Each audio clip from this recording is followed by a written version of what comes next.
Hey there, sports fans. Welcome back. It's another week of Dinner with the Captain. I'm John Dinner, sitting here with Captain Steve Priolo, captain of your National Lacrosse League Buffalo Bandits, first place still after a weekend out in San Diego. Lots to talk about this week, Cap. I think we'll go in order. We'll probably start talking a little bit about the lacrosse game and being out in San Diego. We've got some trades and as much as we try to not be Toronto-centric on this podcast, man, they keep doing things that make us want to talk about them. And then, of course, the battle for first place. And I think, again, when we talk about the season, maybe I guess the first real test in terms of a measuring stick as to where you guys stand versus the rest of the league. But I'd be remiss to not start off with congratulations. Thank you. 2024 was quite a year for you, Steve Priolo. And I guess a little bit of a cherry on top, being named St. Catherine's Athlete of the Year. Yeah. That's pretty remarkable, man. It really is. It was really, honestly, it kind of caught me off guard. I know that behind the scenes, there was a lot of things going on when my name was first brought up in front of council. It was Rod Mahood and a couple other guys, and they reached out to my family without me knowing. They reached out to Jackie and my parents, my sister, and everybody, and just to talk about my year last year and all the accolades, and then all that information was brought forward in front of the mayor and the council and everyone. And man, I'm fortunate they selected me. I'm super grateful. I'm just excited, and a lot of people have been reaching out and congratulating me. So man, I'm just excited. I hope it winning that award is, being a lacrosse player to win that award in St. Catherine's is super cool, because hopefully it just keeps the fuel going of producing good lacrosse players out of St. Catherine's and keeps the young guys involved and keeps the hype up, right? There's a lot of good contenders, right? I think there was an Olympian in there. There was the River Lions one. There was a couple other, big names and people, hockey players, but yeah, fortunate. Well, and when you talk about it, right, St. Catherine's has a massive history of lacrosse and successful lacrosse and lacrosse players littering the NLL, PLL, coaching ranks, and for a long, long time. But then to get this recognition sort of outside of that sphere, right? Just gives, again, those kids another thing to sort of latch onto that, hey, man, lacrosse is something that's valued and lacrosse is something that is seen. Because, it was a year of tremendous accomplishment for you as a person, but a lot of it was team success. But then to see, their position, right? Wearing the C on Buffalo, going in and being someone that was seen for Six Nations to be maybe a bit of a missing piece to bring in that professionalism, and then to go to Canada and be an assistant captain, but then to be named to the all-world team as a defender. It's just a testament to what you do, and so congratulations on that, and we'll put that to bed, because I know as a humble guy, you don't like to talk about it too much, but man, this captain, everything, he works so hard and does it all, and does it all the right way. But I like what you said about where it's winning a lacrosse award outside of the lacrosse world. Right. And I think that's kind of an important part of this, is that's not a lacrosse. It's not like winning Defensive Player of the Year within the lacrosse world. It's hey, here's all these different sports, and we picked a lacrosse guy. And I'm super stoked that sort of happened. But, and we've been biased, and we've talked about this before, because I would put you guys up as athletes versus any of the professional athletes that are out there. In their sports. And it's funny, because talking with coworkers here, they're like, man, they didn't mention that you got your bronze at the Canadian Ski Marathon. I'm a Coureur de Bois, right? And that's kind of cool to think about. And you got your NLS, your lifeguard. And I got my lifeguard. But it's so last year was a big year, but that ski marathon that we did in February last year was in between two games. It was on our bye week, and it's 160 kilometer, cross country ski through, backwoods of Quebec. So, that's the guys that were missing the Four Nations Cup in the hockey. They weren't doing that. They weren't doing that. Only just us wild cards up here. Well, and that's what makes it very special and makes you very special. And that's why a good year. I feel tremendously privileged to be sitting beside you and getting to talk these things. Thanks, man. So I know it was just announced this week. You've known for a little while. Is that something that you shared with your teammates? I think I said it to Vino. Yeah. And did he win one? I'm pretty sure he has one. Yeah. For those 2000. No, you know what he might have got? He might have got athlete of the decade or something crazy. Like, well, and that leads me to another thing. And I heard, but that might have been within the lacrosse world. I Yeah. don't know if that was outside of that. Do you know what I mean? It Yeah. might have been. I'm not totally sure, but Sure. but Dane was telling me he's like he's been nominated about 3 or 4 times for the Kitchener Athlete of the Year, and he's never won it. They just, you know, he's like, it is a big spot, right? You know, you got Jamal Murray and you got some Olympians coming out of there, so it's I get that, but yeah, man, hey, it's nothing cool. to sneeze at. St. Catharines has got a long history of and rowers, man, like right? just performing. So it's, athletic excellence everywhere, and it's something that is building everywhere. And you're one of the ones that are leading that charge, especially in the lacrosse world. It's just about, I mean, I think about the students here at Rosso Lake College, to see the example that you set for them about just being active and being out there. And yeah, you're a world-class athlete, especially in lacrosse, but you're in there playing basketball with them. You're on the ski trails, and you're snowshoeing, and you're out walking, and you're running around the circle, and you're in the dungeon lifting weights, and you're doing all the things that happy, healthy people do. Right on. And so appreciate it. It's special for me because my boys, they just, man, they gravitate towards you, and they see the kind of work that you put in. And so again, really, really happy for you. But I heard something on the broadcast, and I wasn't planning on talking about it today, but you brought up Vino, and he's getting towards the end, and he's now, with all the records and things that are coming through, like, I mean, almost inarguably the best goalie in NLL history. Does that mean he's the best player? Dude, oh my God. I can't believe we didn't talk about that before, and you just brought that up, because I've been preaching that to our team, right? We always talk about, you know, when you talk about Michael Jordan and LeBron James and all these different players, and you wanted these comparisons of the GOAT, you try to do that in the lacrosse world. It's just kind of a smaller community with like not as many years. So it's, you know, you have names like John Grant Jr. and Tavares and the Gate brothers. And I'm like, man, what about Vino? Like, I've thrown his name in there a bunch of times, and it always makes people stop and think, because he's a goalie for us, but he's won championships as a long pole in field lacrosse. He played for Team Canada as field lacrosse. He's even played out on defense in box lacrosse for the Peterborough Lakers. Like, Andy, like, you know, with Mikey Poulin and net, and he's like, I'll play out. I'll give me a short stick. I'll go play. So like, I think it all the time. I'm like, man, this guy's won on every level. He's won Mintos, and he's plays out, like he plays long pole, and you know, for I think it was Toronto Nationals or Hamilton Nationals at the time when they won that championship, and he's been on Team Canada and for those championships with as a long pole. Plus, he's like the best goalie ever. So it's man, I like that. I like that thought process of a goalie being the greatest of all time in a sport. And that's, I mean, it's hard, right? Because then, I mean, it's probably the most important position, right? And so sometimes when the position, it just sort of gets washed over as like, it's a really important position. It's nice to have a great goalie, but we talk about the guys that are putting pucks and balls in the nets and stuff like that, because I was going to make the comparison to hockey, right? Mm-hmm. Like, but maybe just a moment about, because we're talking about this, what is it about Vino that makes him so successful? It's tough to put your finger on it. There's a list of things, and like the number one thing that comes to my mind is his dedication to the game, right? Like, he's the guy that knows he's studying guys, man, all he's day. Making us sit up straighter, just I know. talking about him. Take your hat off at lunch, like, you know, when you're eating.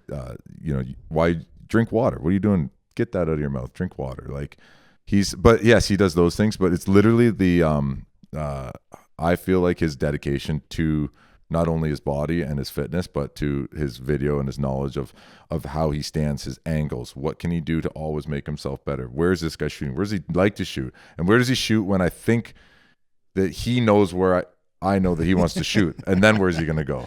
Right. And take all of that into consideration on every shot. Like, it's so funny. If there's a goal that goes in, he's like, he feels like he got because he's like, I knew he was going to shoot there, but then I thought he wasn't. So then you moved this way a little bit. So I thought you took away far side. So I hung back short, and he ended up stinging it through. It's so complex in his brain that has to be it. Right. Where you think, are other goalies doing that much work? I know Del Bianco, I know he's not playing right now, but, I don't know how much dedication he's putting into like video and stuff, but I know that guy takes a lot of shots. He'll never turn down a horseshoe drill. He's always wants to be the guy in net. He always wants to figure out your angles.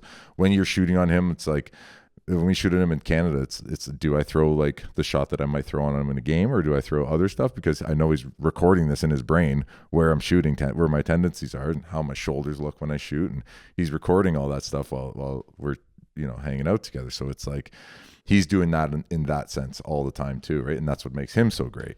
Is Matt ever demonstrative to you guys? What does that mean? Sort of gets in your faces about maybe a mistake being made or something that like maybe he's feeling a little left out to dry on some things. Well, that's the big reason that we always come together after every goal. If you notice, we're always sort of like pushing that time limit of like too many men or delay of game after a goal.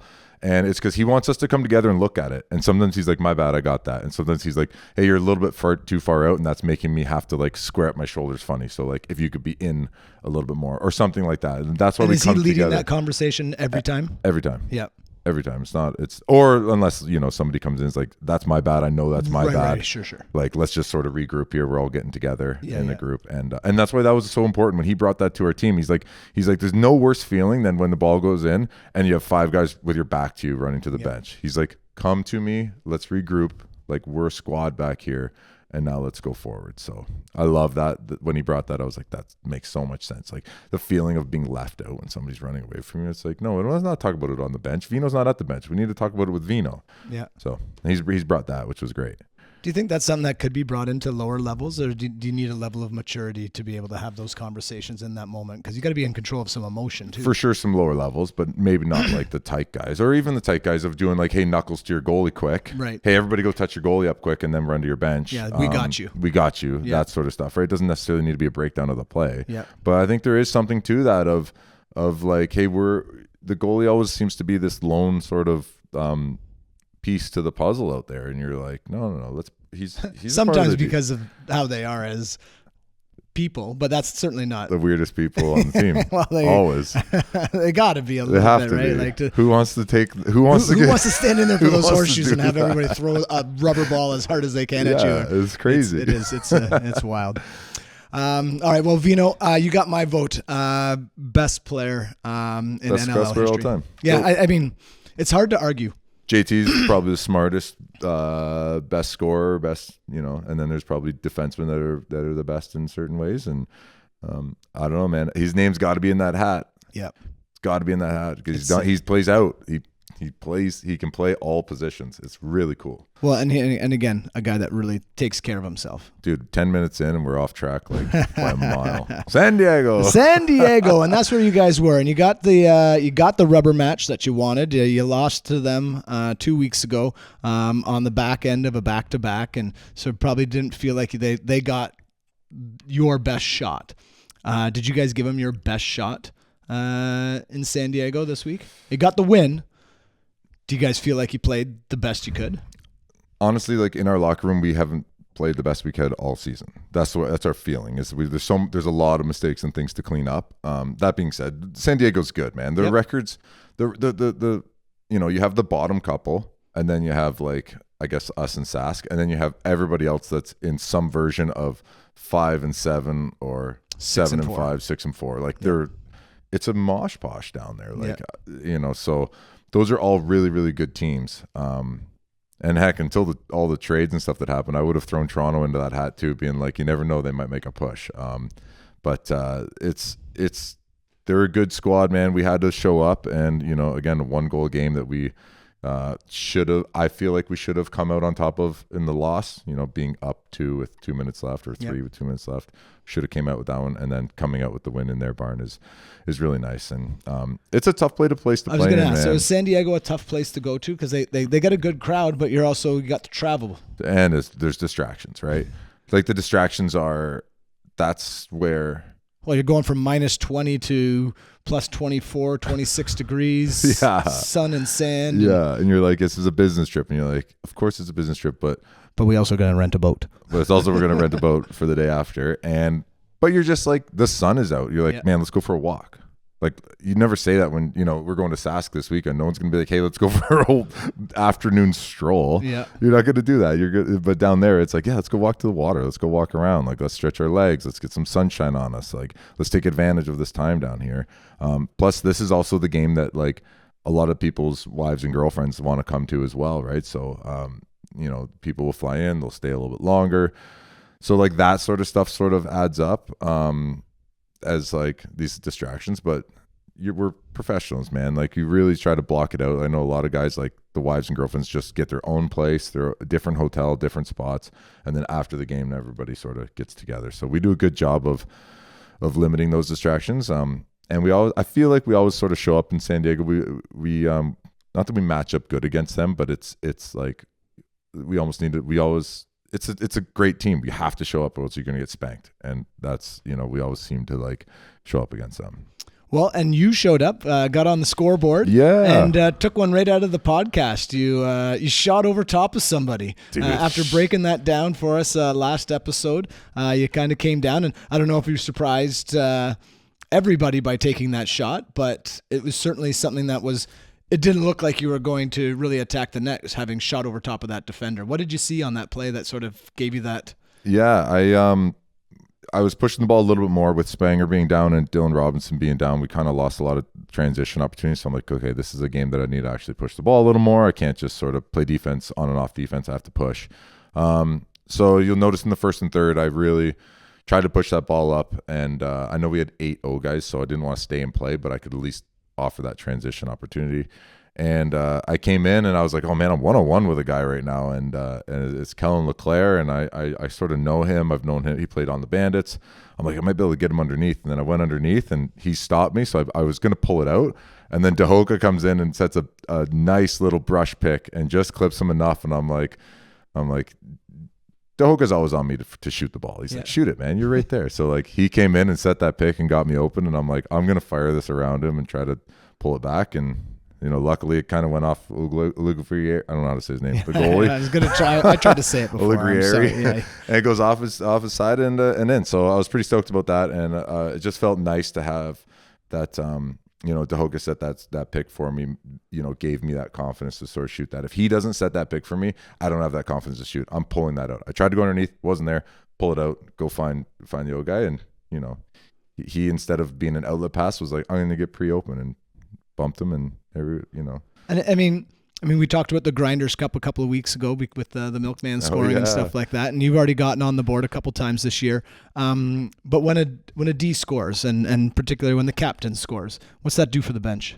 I think it's a nice bump. Like, are guys laughing? No.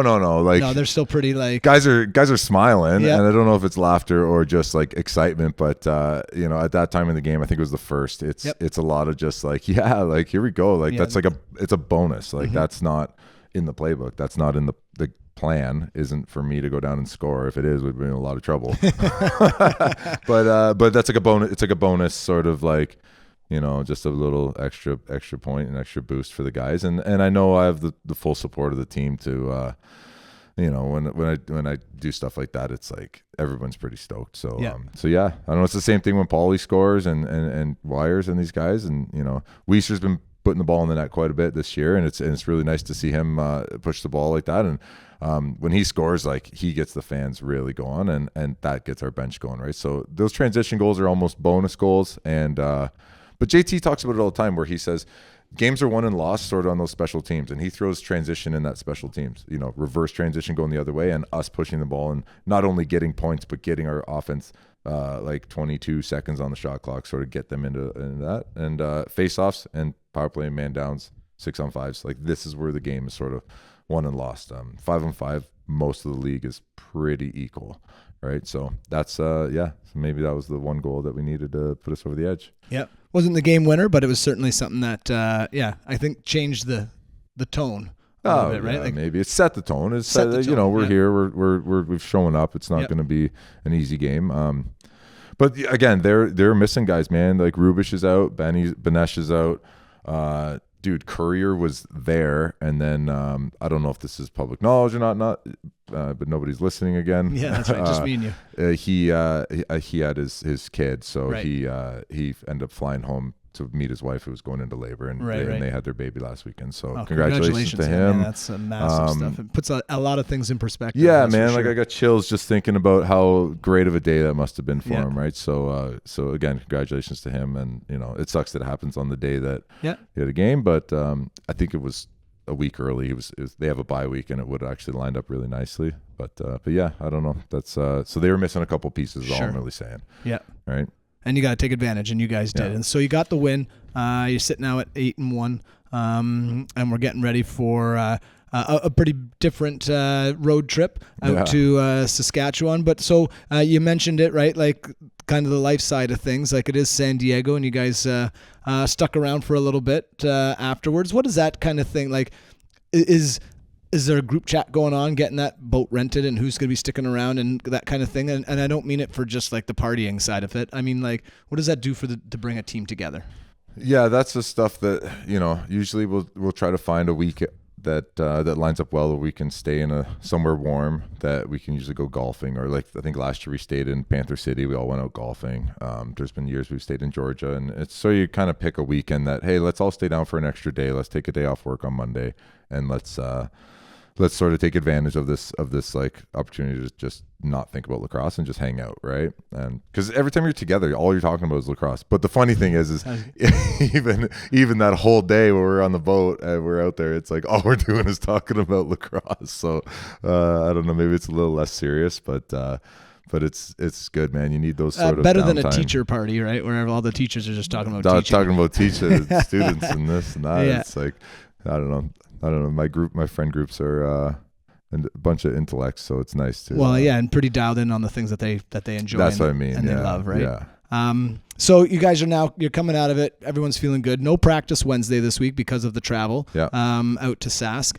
But before we get to that game, lots of big changes. Crazy. I mean, Toronto. I think they were hoping again, like you said, make that run. They lost a tough one to Georgia, and there's Georgia again. You've been talking about them all season, right? They're a team that's like, whew, man, they got some magic. Yeah. And that's sort of, I guess, I would say from Toronto's perspective, that kind of put their season into peril. I think with that loss. Yeah, I think losing to us, and then us losing to San Diego, and then them losing to Georgia was 3 strikes you're out. Like it's a tough climb back now. Well, and even like when they start looking at the tiebreaker scenarios and stuff like that, like they just it's going to be tough to get over.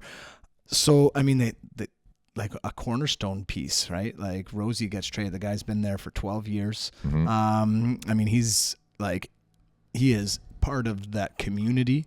To get traded to Calgary, like.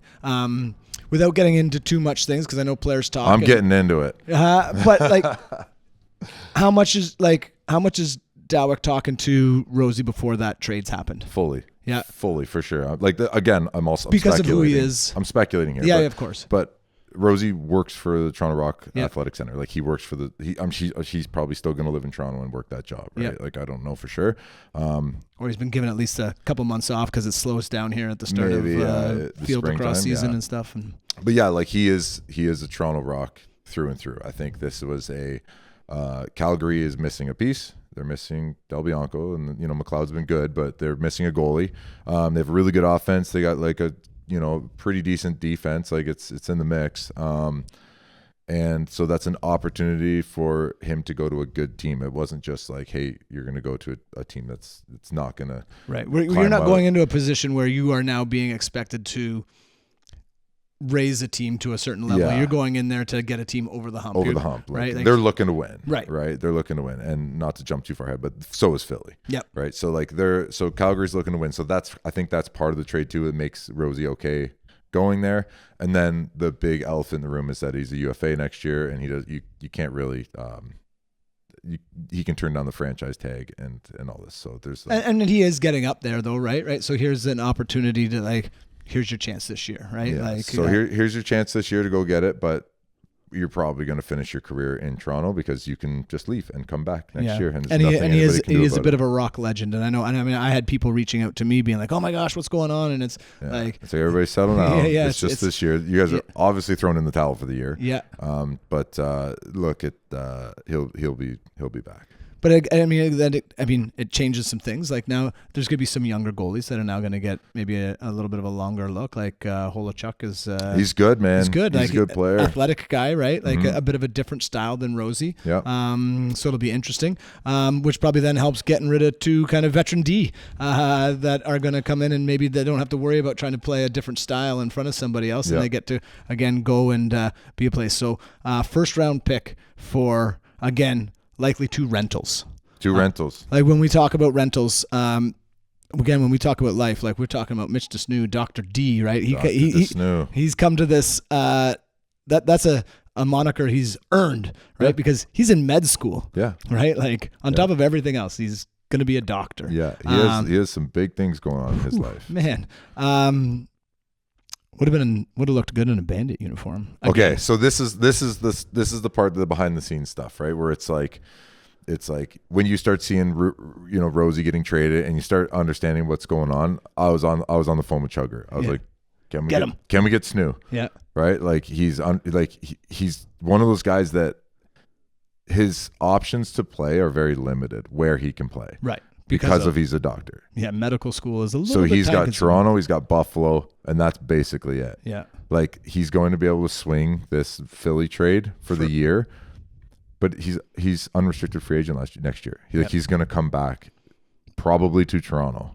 Unless I can really grease his wheels in the offseason and come to Buffalo. I will pick you up. But I doubt it. Like he's right down the road. Like he's going to go back to Toronto, right? So that's an easy trade for Dawick to make, where it's like, yes, okay, Corbs, you came to me from Saskatchewan as an unrestricted free agent.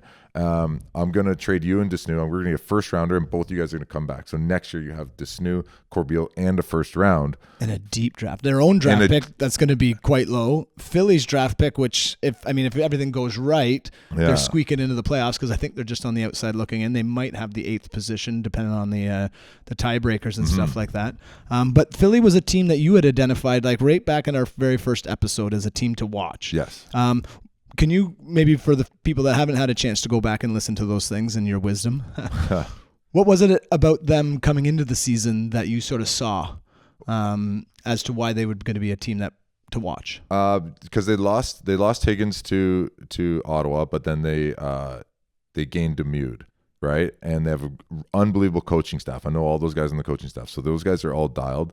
Plus, they have a standout offense. Like their offense is just, they move the ball so well. They've they're going to be good, right? You have Rosie or have Joey Rez, and you have Mitch Jones. I'm getting all the names mixed up. But you have a lot of names moving around, right? Exactly, this week. Right? So like they're athletic, they're good, they're smart, they're well coached, they're having fun. And now you've added arguably 2 veteran winners. You've added a defensive player of the year and a player that's captained Saskatchewan to 3 championships. Like you just Captain Canada too, right? And he captained Canada in 2019. You're right. So like Corbs is bringing a ton of that stuff that is like behind the scenes stuff that is not just his play. He's bringing, like we were talking before, like he's bringing fitness, he's bringing nutrition, he's bringing how do you carry yourself, what do you do, what are the team bonding nights, what are the not team bonding nights, like how to figure out the balance of life. But then they give up Katoni and they get Simpson, so they get another D guy. So like where I feel like was their weaker points, like a lot of teams focus on offense. The weaker spots are usually defense. A lot of times it's young athletic guys that haven't made it through the years. Like we seem to retire much quicker than O guys. And you just added 3 veterans to that defense, so they're gunning for it. Calgary's gunning for it. Sask, us. It's going to start separating pretty quick. So what is the group chat like for the Bandits right now when they see these teams, everybody's loading up to beat you guys? Yeah. Does that feel nice, or does that be like, okay, like let's double down here, boys? Well, yes, it's double down, but it's also like our group chat lit up right away. As soon as we saw the Rosie trade, we were like, where's Snoo at, right? Where's the Snoo? What can we do here? And then he, couldn't get a deal done. I think we were offering 2 seconds and a player or something, and he didn't take it. He wanted that first. So that's a bummer. But then you move on. Then you're like, who's next? And you're like, oh, Simpson's available, right? He comes up. We didn't get anything done there, And now you're starting to think like, man, what about like Brad Cree? Like maybe we can swing something there. I don't know his status, so I don't know if Gotta he's let him have his bobblehead night first. yeah. I don't know if he's UFA, but I know he's got the firefighting job, so he's already committed to firefighting. So he's like already hit and miss on a lot of games. But I don't know if he'll like has that, because I'm pretty sure Dowick's only trading guys that are going to come back next year. With the exception of Hendricks, I think it was the only one that is going to stay in Calgary. But yeah, man. So it's like now it's like you're looking. I don't really know when the trade deadline is, but it's usually 2 weeks. It's usually March, right? Yeah. So still 2 weeks. So you're gonna see, I think, a lot of movement. Again, with us having. Do you guys feel like you need to make a move, or do you guys? Is there like again? It's always hard, right? And this is the life side of the professional sports. Is you're dealing with people and lives and everything else, but also the group. Yeah. Does the group feel like you need to add something now that these guys have moved, or do you guys are like, they're coming for us and best of luck to them because we're tough to beat? Yeah, I think that's for sure the mentality, but it's also, if you're not trying to make your team better, then what are you doing, right? That's the thing, is like, I don't think skill wise we're behind, but losing Matt and Dylan is losing leadership and old heads, like we talked about before, where it's like, well, I know Dylan's very, very young. I think he was born in 2002, but he's been on the team for 3 years or whatever, right? Like he knows the ins and outs. So it's like, yes, Dooley's going to step into those roles and Samuel LaRue are going to step into these roles, and it's great. But there is like last year, Paul Dawson, he brought mostly just confidence and knowledge, right? Like, and shot blocks, obviously, and that stuff. But it's not like it was adding like Zach Currier, where you're getting this guy that's going to run up and down the floor like crazy and all this. Well, you weren't necessarily adding something that was identifiably missing. You were adding a guy that was going to just continue to do more of what you guys are already doing and give you guys, because again, when you think about Toronto throwing the towel in, I mean, you guys have 2 games go different in February last year. And it's a very different thing, right? Yeah, you guys might not even make playoffs. You squeeze out a couple wins, you lose to Panther City, and then you guys go on the run, right? Yeah. An unbelievable run. But could have been very different. Yeah. Right? A guy like Dawson comes in and doesn't shake up the room. We lose in Panther City, and then we go on that run, and it could have been a personality clash or something else, right? Like Priolo, Dawson, these guys were historically at each other, right? But obviously always with a level of mutual respect, but it could have gone another way. Yeah. So do you guys worry about that at all? Or is it like new guy in, excitement, we're going? Yeah, I don't think so, because we all know each other throughout, like mostly know each other through different leagues and different teams and stuff. So I don't know if there's any like crazy rivalries right now. But we're not looking to add a young guy. We're not looking to add somebody like that. Like, like I said, losing those 2 guys, you're only going to try to replace them with someone like a Brad Cree. But you also weren't willing to part with a first round draft pick to solidify getting. Exactly, because we're not that bad off, right? Where it starts getting complicated is that Philly starts, all of a sudden they get 3 players and you're like, whoa, like now is the whole league just trading guys to Philly? Like what is, it's not necessarily balanced like it was, where it was already sort of unbalanced, right? But like it's getting a little bit, you start getting a powerhouse team and you're like, oh man, now this is the team we're focused on. Might need to add a piece to beat this team that's coming in. So I think that's the thought process, but I also think that we're okay. Like things are not terrible right now, and I don't know. Well, and now you got to think about this week, and it's the battle for first place. And I don't know how much Bandit Land gets to see Saskatchewan, because they're either on late in the evenings on TSN. I don't even know if they get much play on ESPN, or they get on NLL Plus. Let's talk to Bandit Land a little bit about what Saskatchewan's doing well to be sitting at 9-2. They are young and athletic, and really just playing balls to the wall, man. They are like, because they've basically flipped their record almost from last year. Almost exactly. Like they were again on the outside looking in last year, and now here they are. Well, that's what we were talking about before. To continue with the trades talk, is like, man, is Toronto kicking themselves right now?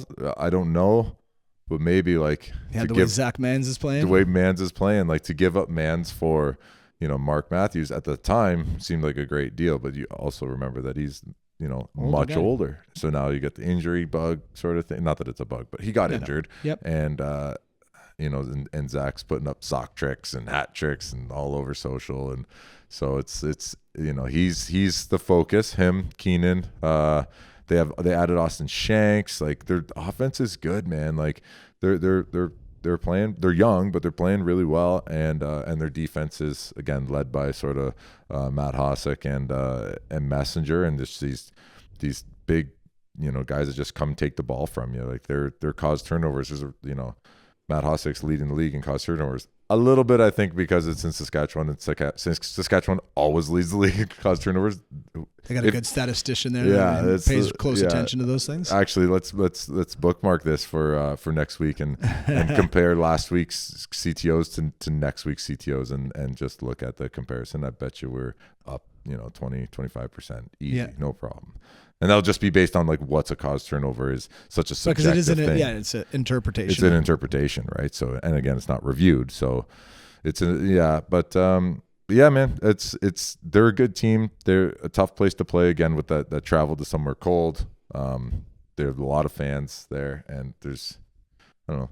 What about, like, playing on that floor and in that arena? Is there anything about that? Like, I mean, on TV, it's certainly unique. It's packed. It's like they're on top of you. They're it's very vertical stands. When it's vertical like that, I feel like they're sort of on top of you. And it's not hostile, but it's like they're in your face. They're loud fans. Well, it's probably the one place that you're not going to get a lot of Bandit fans showing up for, right? Where I don't know, man. Travel pretty well, but Bandits travel well. I know there's a group of them that go to every away game. Here we go. We're throwing it down out there, Bandit land. Yeah, but get your tickets. There's probably cheap deals. Cross that border and fly from Niagara Falls out to Regina, Saskatoon. I think it's Saskatoon. Saskatoon. Yeah, I think so. Saskatchewan.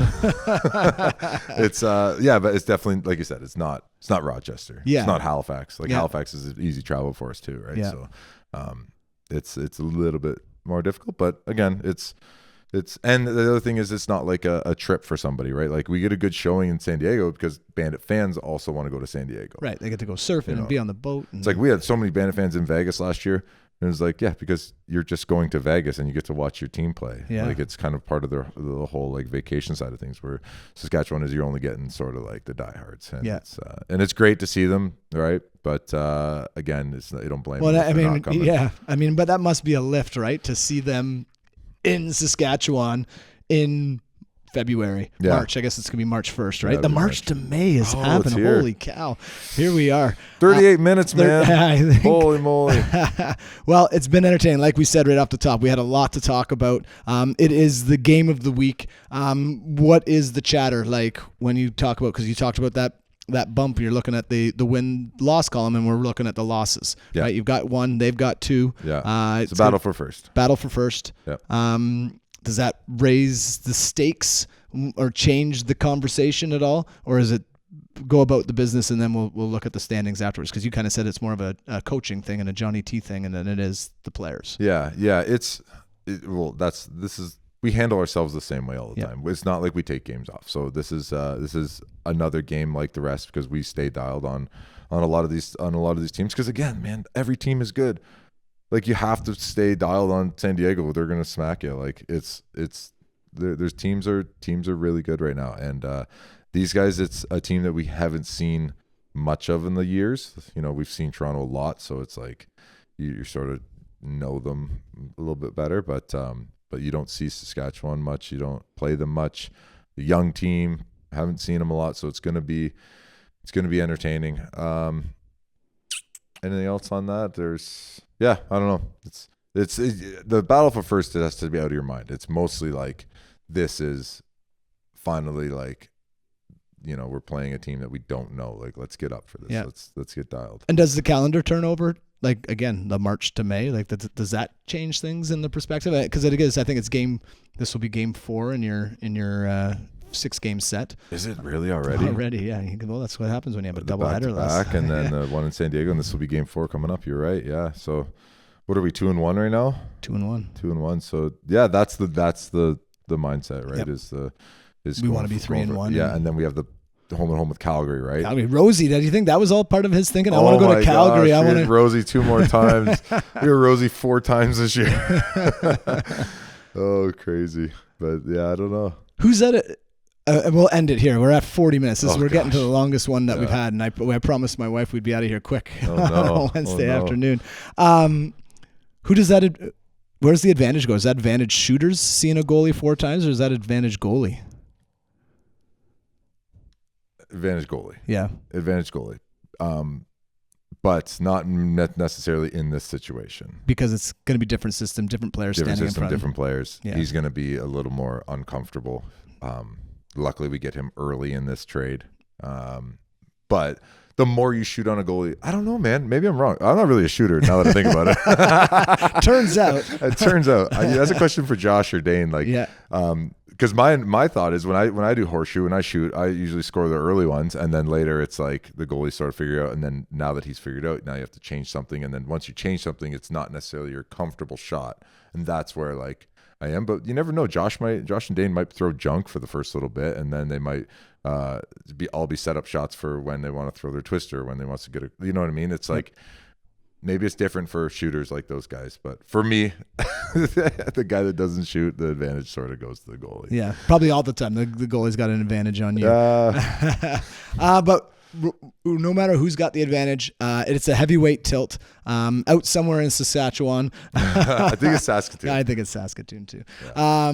It's Saturday night. You're going to be traveling Friday, practice Friday afternoon, Friday evening. Friday afternoon, and then evening, and then shoot video and dinner after that. So and hopefully to bed early. Yeah, sure. And then and then the big game, first place overall on the line. Bandit Land, tune in. Everybody listening, you're gonna want to tune in because every game's been fantastic. The entertainment value is off the charts this year. NLL's doing it right. They're not the next major. They are major. And they are doing it well. So good luck, Cap. Travel safe, and thanks for this. Thanks, man. Appreciate you. All right.